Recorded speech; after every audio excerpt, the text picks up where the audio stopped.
I mentioned last week that there's a new legal threat because John thinks that because I was playing clips from his paywalled content, that now there's copyright infringement and he can sue me, which is, I mean, YouTube already told him that's not true, but he's still like really leaning into this. And every episode this week has been about that, except for he's having a little bit of problems because his attorney won't get back to him. Shout out to Michael Popak. I haven't heard from Michael since his girlfriend got into a fender bender. There's no way he could be mad at me for that. Because I didn't read the GF, but he hasn't responded. There's no way. I know he's going to say, John, relax. I'm not mad at you. I know it, but I get a little insecure with that because I don't want to piss anybody off. Really? So his lawyer's mad that John hit her car? Or? No, I'll give you the story here because then he brings on the Midas Touch brothers, who are very close with the great Michael Popak. And they all discuss this with each other. Yeah. Hey, Ben, have you heard from Popak? I think Popak's missing. Popak is missing? No. Popak. I spoke to Popak earlier today. Okay, so I guess he is mad at me. This is the weirdest thing, guys. This is the weirdest thing. He's supposed to come on, right? Yeah. So at 11:59, a minute before I start the show, he's my first guest at 12:15 and talking about my lawsuit with Sirius and another lawsuit that I'm going to be doing soon. Anyway, so you have to keep bringing me up. I scan my phone as I'm about to start the show, and it says, all I see is John. I got an fender bender. Oh, no. I'm not going to be able to make it today. So I go, wow, you didn't give me too much notice. And then he goes, well, don't worry, my girlfriend's fine. And then I realized that he typed in my GF, got into a fender bender. Oh, no. Yeah, I don't speak with, initials, GF. I didn't even know the guy had a girlfriend. Well, ignorance does not make you guilt-free on this one, John. Also, did you not see it, or did you not know what GF meant, or which excuse is it, John? That's a great point. I didn't pick up on that. He's got two different excuses of why it's not his fault. I just think that's so funny. He really is a self-absorbed guy. Oh, yeah. This guy writes him a note, hey, my girlfriend just got in a car accident. I can't come on the show in 15 minutes. And John's only thought is, well, what the fuck am I going to do now? You're screwing me over here. Not enough notice. When do you know you're going to get in a fucking accident? Couldn't she have got an accident yesterday? What's her problem? Carl, Saturday at 2, there's a chance I'm in an accident by then. I told you not to drive. Mike, what are you doing? this was no accident. That is on me, I guess. This is on you.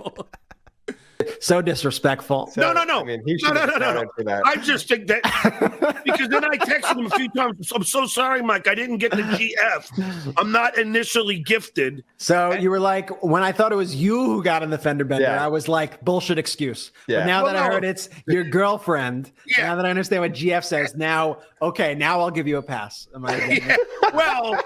Well, it's because all of us men, come on. I mean, if it's Popak and it's a fender bender, I mean, we all get into fender benders. It's not like, I don't cry over a fender bender. But if it's his girlfriend, then I got to show him the respect and go, is she okay? But I didn't know. No, how could you? And I kept texting him, Ben. I kept going, hey, Mike, I don't know if you're upset with me, but I didn't see the GF. So, the Midas Touch guys are coming on if you want to surprise them. No response. All right. So he's getting blown off here. And he's putting them in the middle of it. Yeah, right. It's like, hey, our mutual friend? He's not texting me back. What the fuck's up with that? You're like, I don't know. Ask him. I don't know what the fuck. Can you believe I called him at his girlfriend's funeral and he's not getting back? That doesn't make any sense. Also, the idea that he thought that Michael Popak got in a car accident, it's like, well, you have to deal with shit when that happens. You can't just be like, look, I'd love to exchange insurance and write up a police report, but I got to go on Stuttering John's show in 5 minutes. So, Stuttering John, sir. That's all you right have to to say. Yeah, right. Well, you will get the Stuttering John pass then, my friend. I like how the one Midas Touch brother called him Pocky. Pocky. Yeah, they're all buddies. Yeah. I am We not also a fan. really breezed over the phrase initially gifted. As if he's not gifted with initials. Yeah, good point. Initially gifted. That's not what that means. I'm not initially gifted. This is the guy who names his chapters F and G. Yeah, right. I can't read words. I can't read letters. Yeah. It's tough. What am I supposed to do? All right. And LOL, then, I don't understand what that means. and then I don't know why these Midas Touch guys deal with John at all when they watch his brain break in the middle of their conversation. And I'm so like, I'm so, like I, All right. It's a fun little clip. So now John starts talking to this other attorney. One of the Midas guys is an attorney because he wants to get some feedback on what happened with the SiriusXM lawsuit, because that's what Michael Popak was supposed to come out and talk about, because they had their day in court with the 3 judges and they wanted to find out what was happening. And John gets called out here. This is great. But I have a legal issue that I got to talk to him about too. And plus, he was going to come on and talk about the whole Sirius XM. Because Ben, I don't know if you heard, they went into oral arguments In front of the Second Circuit, huh? Yeah, so that's pretty damn good. I mean that the Second Circuit was cool with hearing the case. Isn't that like the first hurdle to get over? Well, I mean, I guess the question is if you win in the Second Circuit. So the fact that they hear the case is, I mean, they're supposed to hear the case, but if they rule in favor of you in the case, that would be great. And you could usually get a good indication of where they're going to rule based on the questions that they ask you from the bench. And so you can get a sense of where the panel is. Did you hear about how it went? Wait, hold on. Before Eshte even answers that, Eshte, what a con you pulled on me over here. I thought we were going to be talking about Midas, talking about the news, but no, you wanted Ben on here for the legal advice. Oh, come on. I'm going to move on to everything else in about 2 seconds. Honestly, brilliant way to get free legal advice. Invite him on as a guest of the podcast. He can't bill me if he's a guest on the pod. Genius strategy. No, okay, so we'll get right into. So I was watching. All right, I'm really glad they called him out on that. That one guy might get sued for that implication. I don't need advice. I was cleared by the second cervix. Didn't you hit me? I think are those Midas Touch Brothers the guys that were on with Portnoy a few weeks ago? Yes. Boy, what a fall from grace. Jesus Christ. Yeah, those are the guys that Jordy used the N-word in a text message to his fiance. Yeah, that's those guys. So I think it's funny that Michael Popak is trying to make it seem like they have a case and it's going to win and all this great stuff. He's like, isn't it amazing? We're actually going to be heard by the judges, the panel of judges. And so John asks one other attorney about this. He goes, well, yeah, they're supposed to hear it. That's the fact they didn't throw it out doesn't mean it's a good case. It depends on like what kind of questions they're asking. And I haven't seen the video, but from what I heard, it sounded like the judges had a lot of questions that Popak did not have answers for. And I'm guessing that's probably one of the reasons why he's avoiding John.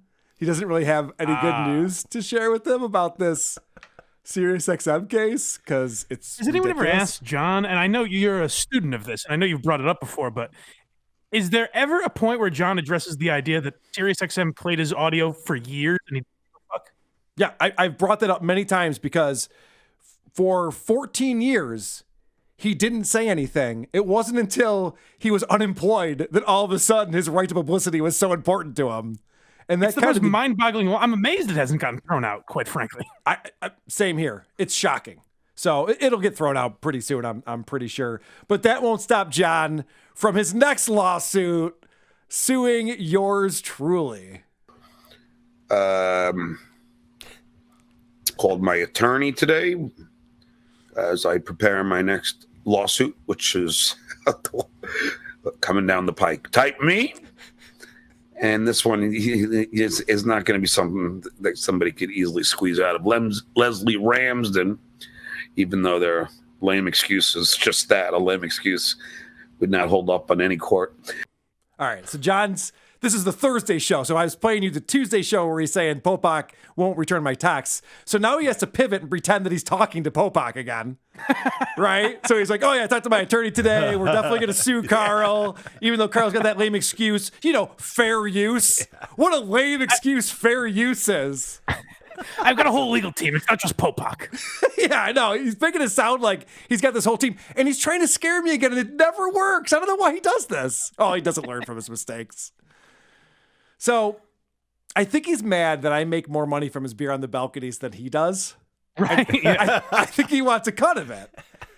And I'm willing to negotiate. If he wants to reach out to me for some kind of a profit sharing arrangement Or beer. I just want, or beer. I just want control over booking the guests. That's all I want, John. And then we can How do many some 30 kind of racks can you afford? profit sharing agreement on that. Oh, all right. This is just a fun clip. Where shall I begin? I'll start with this.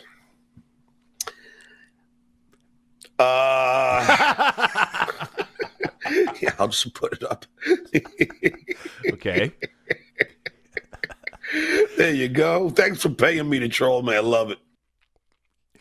So someone put up there, Shuli 1, John 0, because obviously Shuli actually just put out another episode with Iso goofing on John that was really good. They played a whole other show of John goofing on Shuli. And so Shuli's finally starting to fight back, and I do like that. I think it's fun. But I love that John intimidated. John called him a loser. Yeah, and he come back from a knockout like that. I love that John's starting his show and he's immediately distracted by the chats that he's reading. And then he pretends that he loves it when people give him, by the way, that was $2.79 Canadian. He's like, all right, make fun of me all you want. I'm getting your money. Yeah. It's like, well, then why are you suing me? If you know that you make money from people trolling you, then why are you pretending to want to sue me? It doesn't, none of it makes any sense. It's a matter of principle. Right. Yeah, of course. My lame excuse. That's great. So this is John announcing that the DC trip is on. Every dollar helps, as my flight is booked to DC. It is. Just got off the phone with Gonzo, and he's going to meet me in DC. Not saying exactly when. Don't want to tip anybody off. But I will be going to DC, so every little bit helps. There's the Venmo. All right, so he says he doesn't want to tip anyone off. Who, like Republican senators? Do you think like Ted Cruz wants to go out to dinner with his wife, and they're like, "Not this weekend, sir. Stuttering John Melendez has a camera crew. We can't let you go out to dinner. It's too dicey out there." Who's he tipping off? In our latest story, Mitch McConnell is in hiding after being tipped off to a podcast. I think he's trying to keep the SJ Army at bay. Yeah, right. Yeah, because he knows that there's going to be a groundswell of support for him. He's being responsible. Going into there. Yeah. Oh my gosh, Mr. McConnell, he might ask me what I do with the money. I can't possibly let this happen. This would be terrible. So then John... Mr. Crenshaw, is your refrigerator running? You should be writing jokes for this guy. Yeah, right? I'm happy to, as long as he doesn't sue me. So then he decides, well, he announces that his Venmo QR code up in the corner is finally fixed. I don't know how long it's been broken. I don't think anyone's ever tried to donate money to him through that. He's never mentioned Venmo. Right, but that's like the little thing up in his corner. Like I have my logo and mine. He has the Venmo QR code. So he announces that we finally fixed it. And he goes in and he says he got one donor. And then he decides to read his PayPal donors. And the end of this has got a good kicker. Let's see. The first Venmo. Okay. Barbara Binstein. The first Venmo. Thank you very much, Barbara. I also want to do a shout out to the PayPal people. And they have been incredibly nice and generous as well. David W. Sparrow, Rosalie Taylor, Sean Regnier, thank you very much. And that's Christine Garcia and Dennis Higgins, but he canceled it. I'm not really sure why. Anyway. There's a lawsuit coming down the pike. I love that he's reading donors who canceled their donations. I regret life. I regret life gave me $20. Oh, and there's a $20 credit back to I regret life. American Express. Oh, I don't know what this is. So John had a stand-up gig. This is so funny. because John was supposed to do this stand-up gig, and he didn't end up doing it.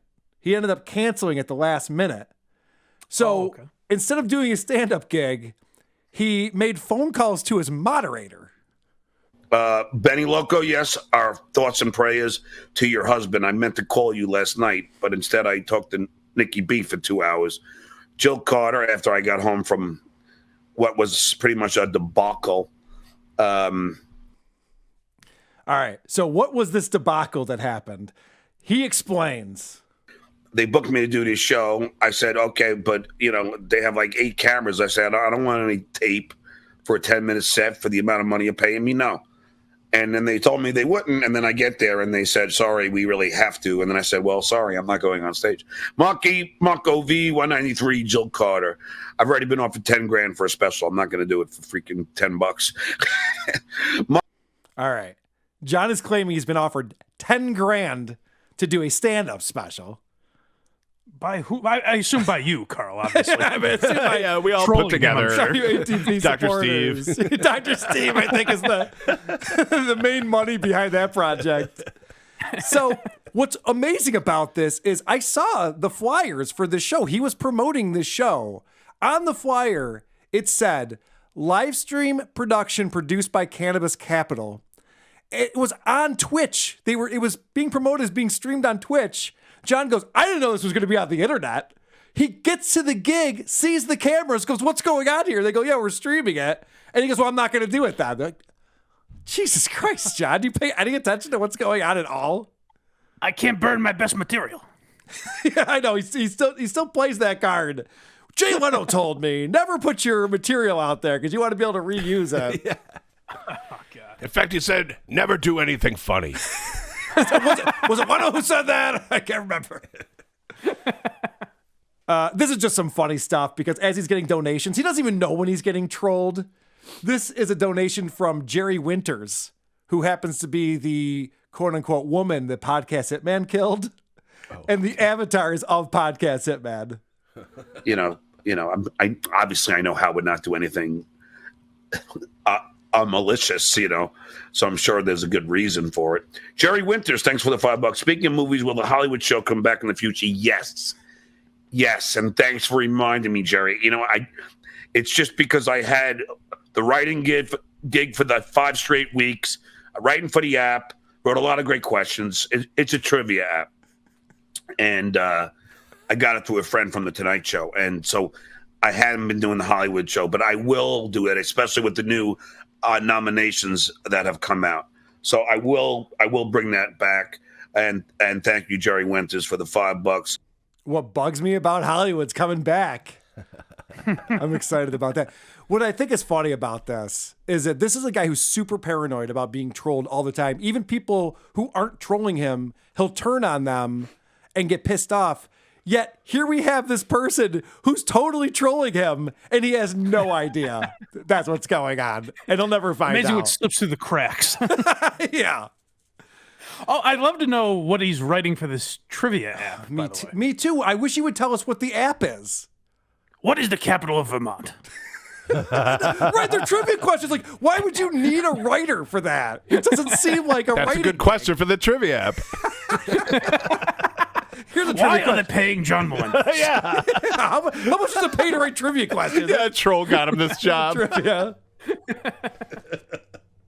Real quick, I missed this. It's a little bit out of order, but this is going back to another lawsuit against me. Yep, Popak is going to help me out with another lawsuit from, this one's going to be probably easier than the Sirius XM one. All right, so he's already calling his shots. This is going to be an easy lawsuit. He can't wait to sue me. I'm taking a bite out of hamburger. He's going to need some hamburger helper when I'm done with him. I don't know why you're smile talking over there. You could owe this guy dozens of cents. Yeah, I know. What's interesting, though, is that he's talking about copyright infringement, and then he's on with Richard Ojeda, or Jeda. He calls him Richard Ojeda still. What is it with these guys who mispronounce their friends' names? Carl Ruiz, Richard Ojeda.